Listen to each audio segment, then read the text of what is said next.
Morning, everyone, and welcome to our midweek market update. So, guys, on this session, I'm going to be updating you on the pairs that we've analyzed since on Monday. I'm just going to give you an update on how those pairs have been progressing. And also, guys, we have a couple of new additions onto our watch list. So, I did add GBP, AUD, and Euro USD. So, we'll talk about that later on. I'll break those pairs down from scratch so I can update you also on those ones. But let us start on the pairs that we started with. So the first pair that you're going to be looking at is going to be what the euro over the Australian dollar. So with this one, the higher time frame is still pretty much the same. So we are looking at this as what our impulsive movement. This is our overall corrective structure. So this is how we want the high probability of continuing to impulse up until the 90% roll. And now coming on to our daily time frame, we are having what a similar structure. This is our impulsive movement, and price is giving us what this continuation structure that from the breakout over here. So this is also having what the high probability of continuing to impulse to the downside. And now coming on to our mid time frame. So what are we seeing on our mid time frame? So on the mid time frame, previously what this is our first continuation that broke out from an impulsive movement. And now currently price is giving us what this second corrective structure from the breakout, and it did impulse as expected. And now coming on to our entry time frame. So on the entry time frame, we did have what this is our first position. So executed this on the breakout, price did drop nicely. So let me see how much profit we're running on this one. So this is currently running at somewhere around 2% profit, we can see somewhere around 2%, with our stop loss were already secured at break even. So in fact, the stop loss should be somewhere around there because price did form what is swing a lower low and a lower high. So our stop loss should be somewhere around there. So I'll just update that stop loss to somewhere around there. But as you can see, price has given us what this is our second impulsive move and what our second corrective structure, meaning what we're having a chance to scale in into our position because price has given us what a second entry confirmation. So this is going to be what our second entry confirmation on this very same pair. So that is it on the euro over the Australian dollar. Now let us move on over onto the euro over the Canadian dollar. So with this one, coming on to the weekly, we did see price giving us this impulsive movement and not this corrective structure that from the breakout. So expecting for this to continue to impulse up. And now coming on to our daily time frame. So in the daily time frame, we did see this being our impulsive movement, this being what our continuation structure from the breakout. So this is having a higher probability of continuing to impulse all the way to the upside.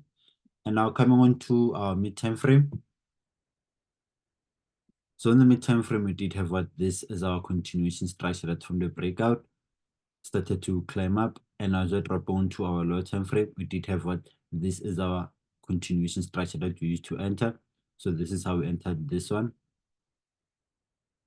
So this one, unfortunately, it went down to take us what out of break even because it reached somewhere around 1.28% profit. So there was no point in us looking any profits. So price dropped and took us out on a break even. But now, as we're seeing, we are seeing that price is giving us what another opportunity for potential entry on the breakout. Stop loss below the structure. Why our impulsive movement, this descending structure. So this is having what also higher probability of impulsing all the way to the upside. Now, unfortunately, I cannot execute this one personally. Why? Because I already have a position on Euro AUD and another one on Euro AUD. So this would conflict with what with the Euro. So I cannot execute this one, guys. So if you didn't execute Euro AUD, you can execute Euro CAD as your first position on the Euro section.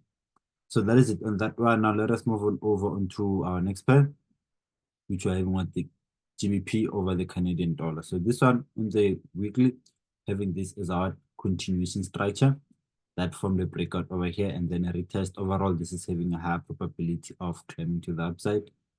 And now as we're coming on to the daily time frame, we're seeing this is our impulsive movement. This is our corrective structure. Price having a high probability of continuing to impulse up. And now coming on to our mid-time frame. So in the mid-time frame, we also thought this is our confirmation that this is climbing to the upside. And now dropping onto the lower time frame. So also on this one, we did execute this one.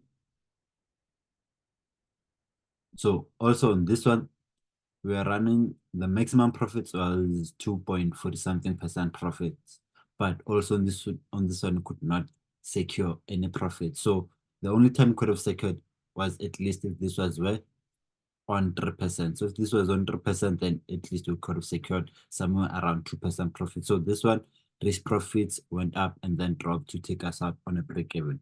But currently, we did execute another position on this one as we had this impulsive movement. This is our corrective structure and from the breakout. This formed a bit of a retest. So overall, this is having a high probability of turning to the upside. So currently, we're in this position of GBP CAD. Now, guys, let us talk about our new additions onto our watch list. So first and foremost, I'll have to do what? I will have to break down the DXY because correlates with the Euro USD. So let me just quickly break down the DXY. So let us climb onto the higher time frame. So in the higher time frame with this one, what are we seeing? This is our impulsive movement, and this is our what? This is our overall corrective structure. So this is still having what a high probability of continuing to climb all the way to the upside. So this is how we are looking at this on the weekly time frame. And now as I drop onto the daily time frame. So in the daily time frame, we did have what this is our impulsive movement, price giving us what this continuation pattern, not from the breakout. So I was expecting for this to reject at the 90% roll, but it seems like price is forming what a second continuation structure over here to confirm what those buys to the upside, as you can see. So this is how the DXY is looking like. So now let us drop on over onto what the Euro USD. So with the Euro USD coming onto the weekly, we do see this big impulsive movement, price giving us what this continuation structure that from the breakout in a retest. So overall, this is having what